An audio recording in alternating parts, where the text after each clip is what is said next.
let's talk about three-phase. What is three-phase power? Does anybody know? What is it?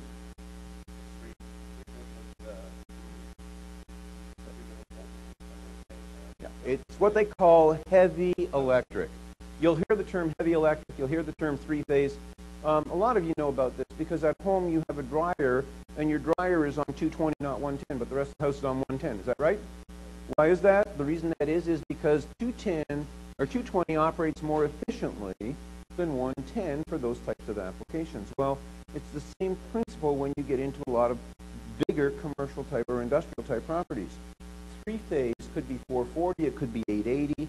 It's what they call heavy electric. And if you're working with properties where the potential market of tenants requires the operation of heavy equipment and machinery, do you think three-phase in your property would be important? Because it's way more costly to install it after the fact than to buy a building that already has it. Okay? Now, if you have a building that has three-phase, you may have tenants that don't need it.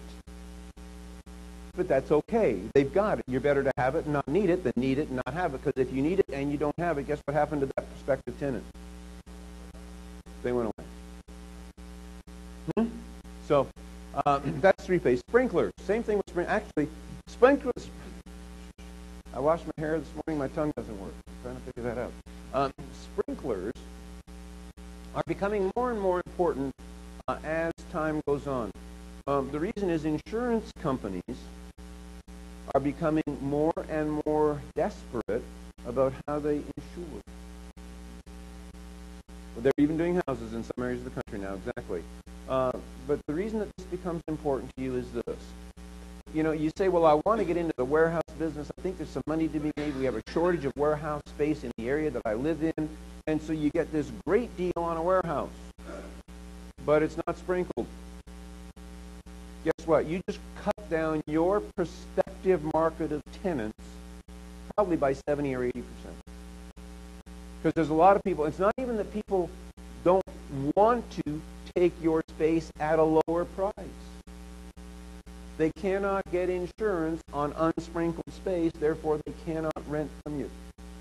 Does that make sense to you? Okay, so when you start working with looking for warehouse property, you guys, my recommendation, don't buy anything that's not sprinkled today.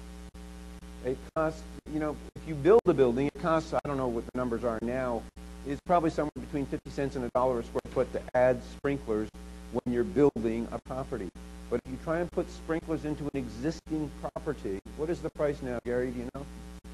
$2, huh? $2 to $3 a foot.